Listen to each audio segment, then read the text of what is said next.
Cindy, 150 años es un montón, como dijimos recién, y vos lo vivís de adentro, ¿no? Trabajás ahí. Sí, un orgullo realmente, y además 150 años que es la historia de uno de los primeros organismos de Argentina, ¿sí? Había muy pocos organismos en 1872, que fue cuando se fundó, pero bueno, ahora vamos a hacer un repaso y les quiero contar un poquito sobre la historia del Servicio Meteorológico, que también está relacionada con la historia de la meteorología argentina, y para hablar de este tema tengo que traer al que más sabe, ¿sí? Porque esto es la liga y trabajamos todos juntos, así que acá nos está acompañando el gran Sergio para hacer un repaso por la historia. ¡Grande Sergio! ¡Lo aplaudimos!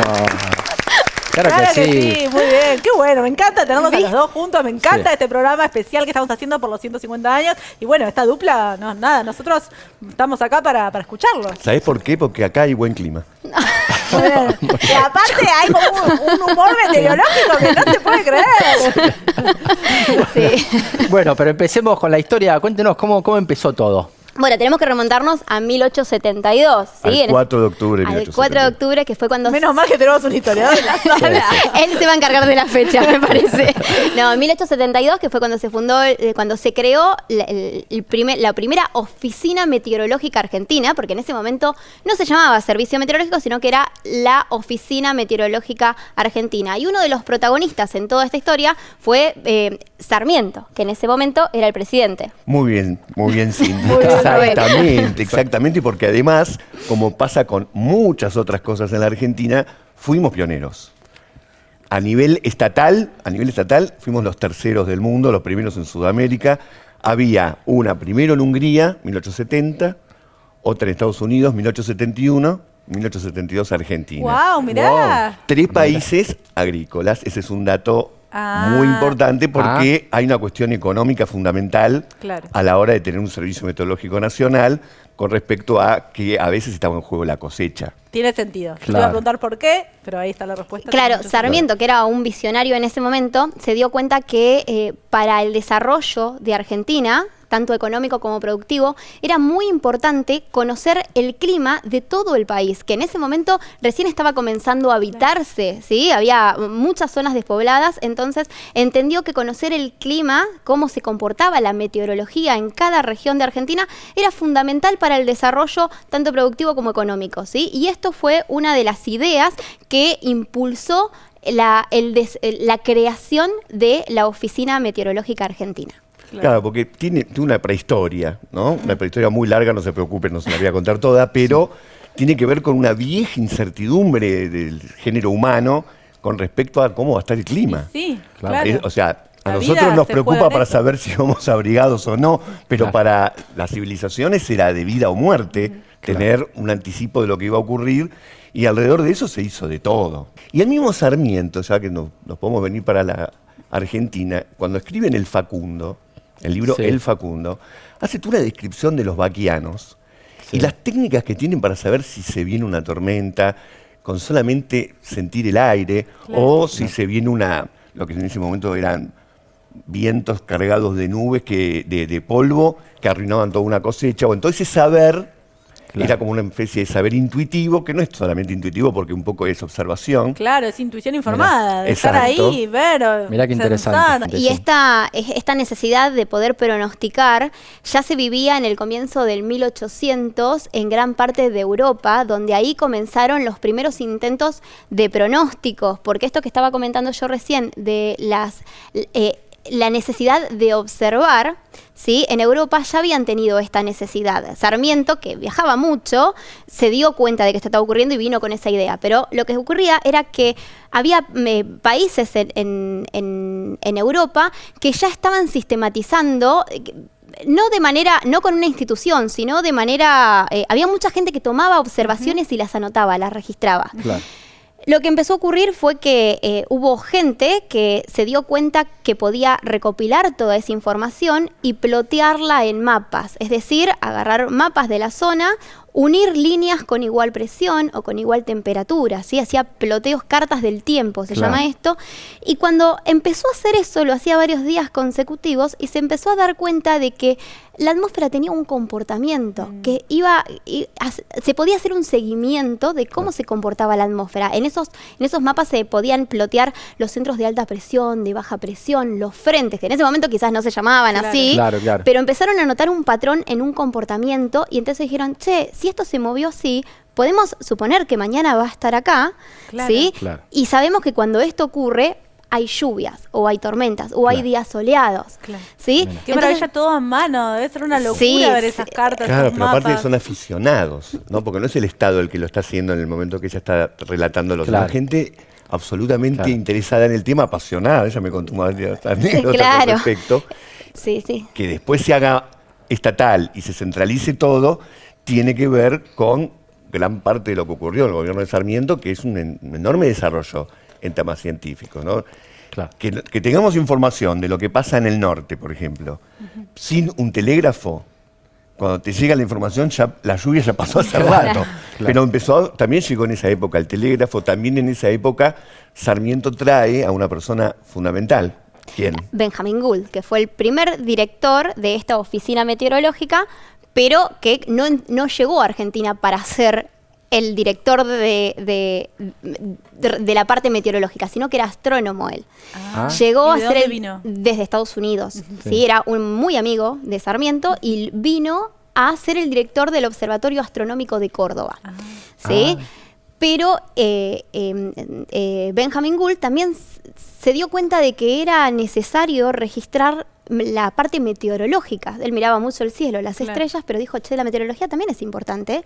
Entonces lo convenció en Sarmiento de crear esta oficina, de trabajar juntos en registrar, ¿sí? y dejar asentado cuál era el clima de nuestro país, que, bueno, que estaba en formaciones. De hecho, esa oficina está al lado de donde hoy sigue siendo el Observatorio Astronómico de Córdoba, ¿no? Que exactamente, es el Observatorio Meteorológico y ahí hoy funciona una estación meteorológica y el Museo Nacional de Meteorología. ¿Cómo será que lo convenció a Sarmiento, que además que se dijo, bueno, yo voy a ser el director ad honorem, para que nadie sospeche nada, pero del dato que lo convenció es de que cuanto más mediciones hay, más riguroso va a ser el anticipo de lo que va a ocurrir. Y entonces Sarmiento, con la ley 559 que crea el Servicio Meteorológico Nacional, al mismo tiempo establece que toda la estructura del Estado, todos los organismos estatales, tienen que medir el clima, tienen que tener un diagnóstico del clima y una medición. Esto incluye las escuelas con las maestras, incluye las estaciones de ferrocarril, incluye los ministerios, municipios, universidades, ¿Qué tipo de datos? ¿Qué temperatura, presión? Eso dependía de las capacidades de cada institución, ¿sí? Pero las escuelas, las maestras iban y anotaban. Exactamente. Él dentro de las capacidades de los maestros, dentro de las tareas de labores, estaba el de hacer el registro continuo de la información meteorológica. ¿Qué cuadernos? Qué bárbaro. Estaba centralizado. Justamente una de las cosas importantes que se hicieron en ese momento fue, bueno, hay mucha gente midiendo, vamos a unificar el criterio, y entonces desde el Estado sale una planilla en la que todos tienen que anotar lo mismo. Salvo, que lo diga Cindy, pero salvo una parte en la que podríamos poner observaciones. ¿Y qué ponía la gente? No, bueno, cuando uno encuentra esas libretas antiguas y las mira, es muy llamativo algunos comentarios porque hacían observaciones y literalmente eran observaciones de todo. O sea, registraban la temperatura, la presión, la lluvia, dependiendo de los instrumentos meteorológicos, pero en observaciones, no sé, te encontrás con notas como, por ejemplo, en el día de ayer falleció un perro blanco con manchas marrones en la estación meteorológica y te ponían la hora. ¿Sí? Bueno, por las dudas. Por las dudas. O sea, no sé, o se observó tal pájaro en las cercanías. Este pájaro, según el dicho popular, es sinónimo de lluvia. No sé, te hacían observaciones así. Sí.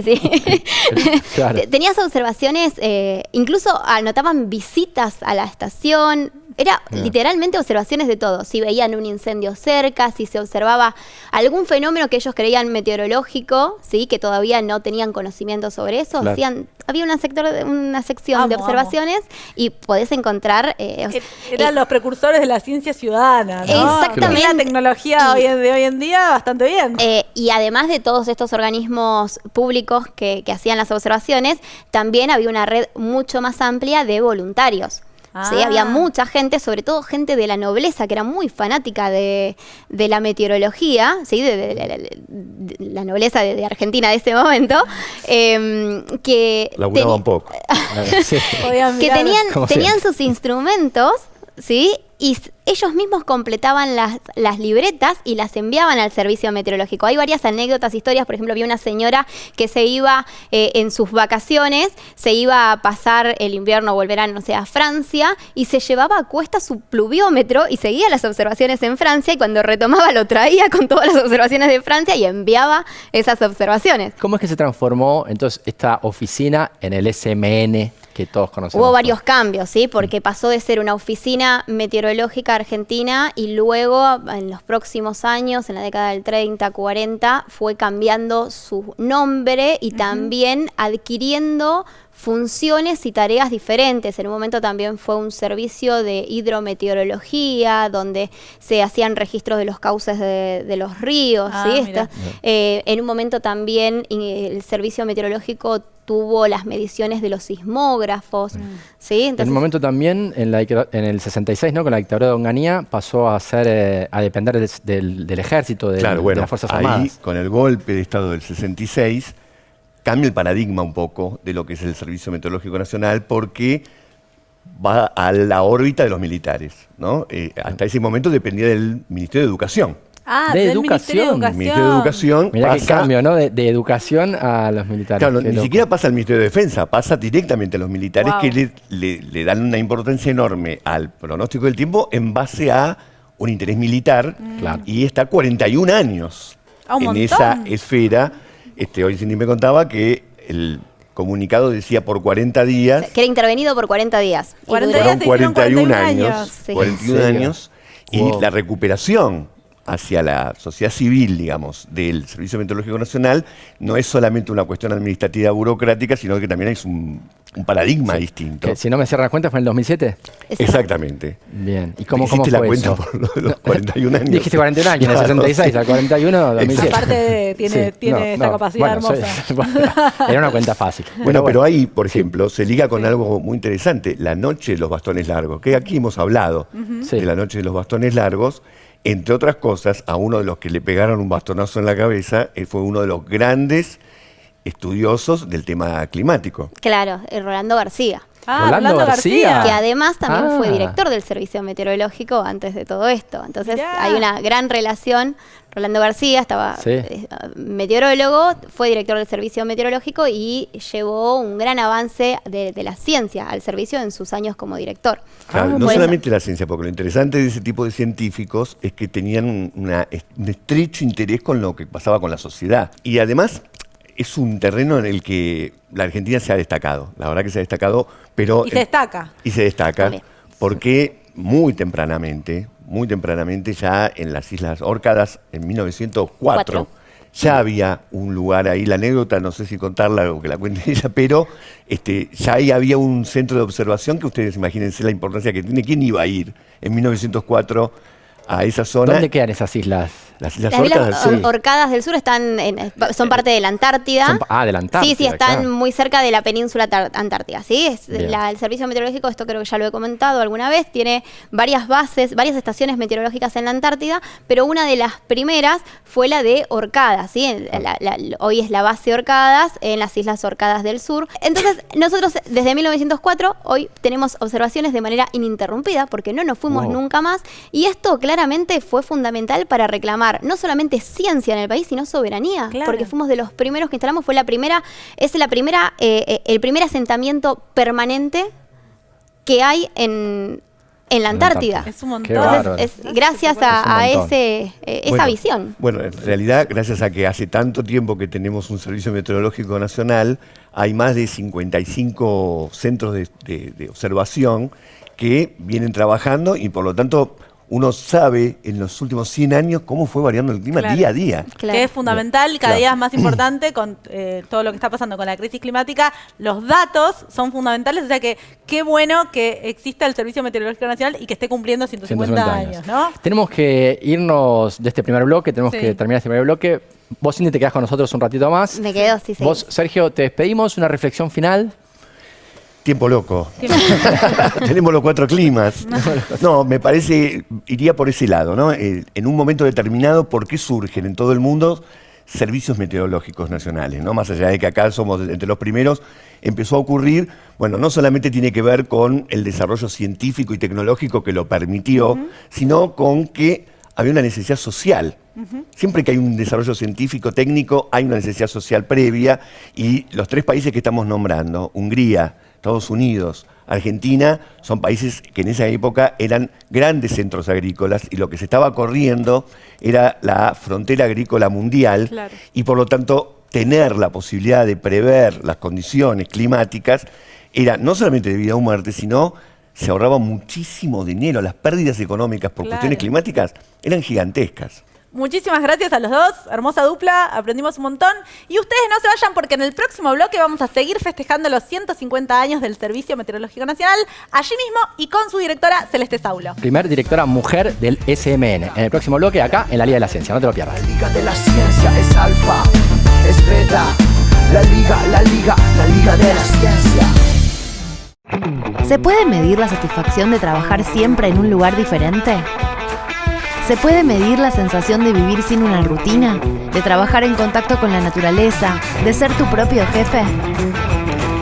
¿Se puede medir la experiencia de participar en proyectos de distintos tamaños, formar parte de un equipo o estudiar con la última tecnología? En la agrimensura hay mucho más que lo que se puede medir. Estudié ingeniería en agrimensura. Una carrera, miles de posibilidades.